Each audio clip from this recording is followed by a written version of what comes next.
Hey everyone, and welcome to Math Action with Mrs. Jackson. Today we will be reviewing multiplying and dividing integers. This is the last part of the integer wrap. We are combining multiplication and division because the rules are the same. So let's refer to the end of the wrap that focuses on multiplying and dividing. You ready? Let's get to it. Now it's time to multiply, learn the rules, and you'll be fly. If the signs are the same, in harmony they live, everyone is happy and the sign is positive. If the signs are different, they don't act like adults.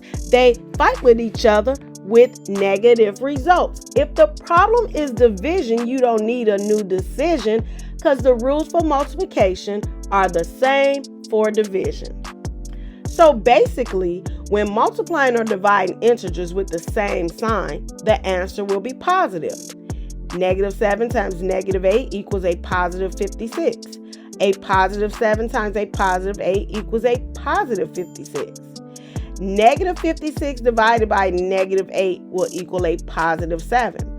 And a positive 56 divided by a positive 7 equals a positive 8. So when multiplying or dividing integers by different signs, the results will always be negative.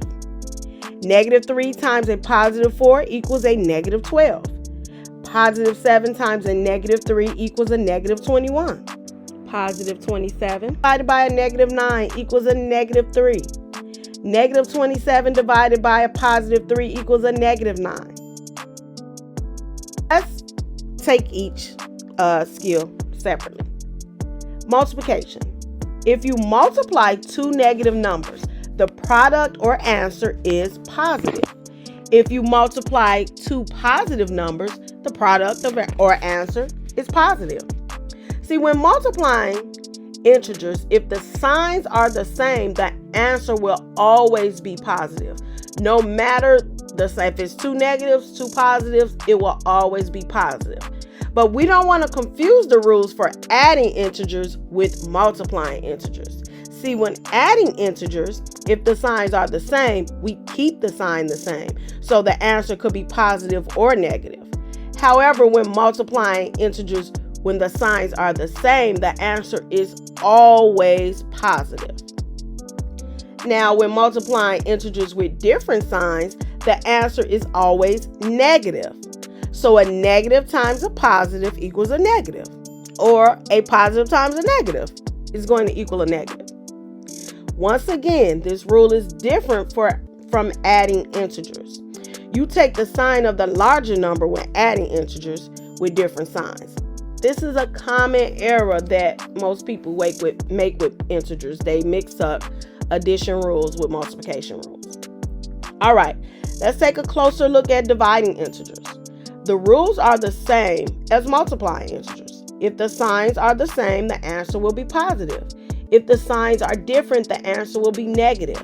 So negative 24 divided by positive 8 is a negative 3.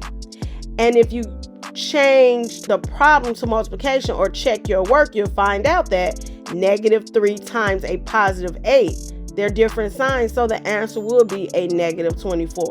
I always use multiplication to check my division problems since they're fact families. Here are a couple of problems to practice. Pause the video and try these on your own.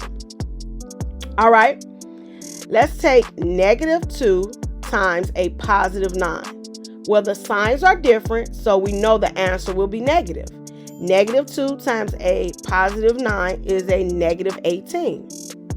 Next, negative 9 times a negative 9. Well, the signs are the same, so I know the answer will be positive. Negative 9 times negative 9 equals a positive 81. Next one, a positive 48 divided by a positive 6. Well, the signs are the same, so the answer will be positive. Positive 48 divided by positive 6 is a positive 8. And if we use multiplication to check our work, positive 8 times positive 6 is a positive 48. Last one. Negative 63 divided by a positive 7. Well, the signs are different, so I know my answer will be negative. Negative 63 divided by a positive 7 is a negative 9. And if we use multiplication to check our work, we know that negative 9 times a positive 7, different signs, I'm going to get a negative 63. I hope you found this video helpful.